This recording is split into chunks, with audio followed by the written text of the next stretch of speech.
Radhe Radhe, welcome to my home. તો ચાલો તમને બતાવું કે આજના સ્પેશિયલ ઓર્ડરમાં શું બનાવ્યું હતું અમે. તો અહીંયા શાકભાજી આવી ગયું છે ને એકદમ મસ્ત ફ્રેશ શાકભાજી લઈ આવ્યા છે જે કે મહારાજ. આજે 100 ડીશનો ઓર્ડર હતો એટલે શાકભાજી થોડુંક વધારે હતું. એમાં બનાવવાનું હતું મિક્સ વેજ અને બટેકાવડા, મગનું શાક, દાળ, ભાત, પૂરી. તો અગાઉ અમે કોઈ સબ્જી રાખતા નથી, ફ્રેશ અને તાજું જ લાવીને યુઝ કરીએ છીએ. તો ભાઈ અહીંયા બટેકાનું કટિંગ કરી દીધું હતું ચાલુ, અને એક બાજુ બટેકા બાફવા મૂકી દીધા હતા અને બીજી બાજુ ફ્રાય સબ્જી ચાલુ હતી. તો સબ્જી બધી કટિંગ કરતા જતા હતા અને ફ્રાય કરતા જતા હતા, કેમ કે આજે બે શાક બનાવવાના હતા. મેનુમાં થોડુંક વધારે હતું એટલે ફટાફટ અને ઝડપથી કામકાજ હાલતું હતું. તો અહીંયા બધું સબ્જી એક બાજુ તળાતું હતું અને એક બાજુ બટેકા બફાતા હતા.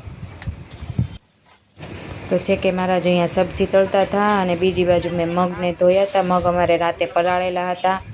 મગનું કોરું શાક બનાવવાનું હતું એટલે રાતે પલાળી દીધા હતા. અને અહીંયા દાળ ધોઈ અને બાફવા મૂકી હતી. તો અહીંયા એક બાજુ દાળ બાફવા મૂકી હતી અને પછી હું સલાડ કટિંગ કરવા બેસી ગઈ અને મગ પણ બફાતા હતા. તો સલાડનું કટિંગ પૂરું થયું ત્યાં સુધીમાં મગ બફાઈ ગયા, બટેકા પણ બફાઈ ગયા હતા અને દાળ પણ બફાઈ ગઈ હતી. પછી તો ભાઈ છે કે મારા જે એક બાજુ ભાત મૂક્યા હતા અને બીજી બાજુ મગનું શાક રેડી કર્યું.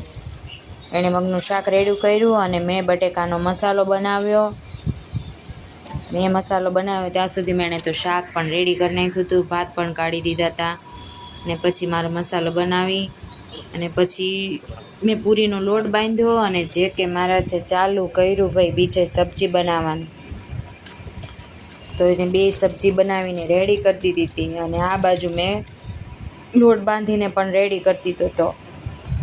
તો ભાઈ બટેકાવડા માટે ગોળ બનાવવા તૈયાર કરી દીધું છે જે કે મારા જે. અને અહીંયા બટેકાવડા વળાઈ પણ ગયા. કેટલું ઝડપી કામકાજ ચાલે જો. અને આ 5G મશીન અમારું જાય ને ફટાફટ પૂરી ભાઈ. બાકી મારા વ્રજભાઈ આવે એટલે અમારે ફટાફટ કામ ચાલે. તો છેલ્લે વડા બાકી હતા એ પણ રેડી કરી દીધા હતા અને દાળ પણ રેડી થઈ ગઈ હતી. અને મારો ઓર્ડર અહીંયા કમ્પ્લીટ થયો સ્પેશિયલ બટેકાવડાનો. જો તમારે પણ કોઈ પણ પ્રસંગમાં મને ઓર્ડર કરવો હોય તો મારો કોન્ટેક્ટ જરૂરથી કરજો અને મારી ચેનલને સબસ્ક્રાઈબ કરજો. તો બીજા નવા ઓર્ડર સાથે મળીએ નેક્સ્ટ વિડીયોમાં. ત્યાં સુધી બધાને રાધે રાધે.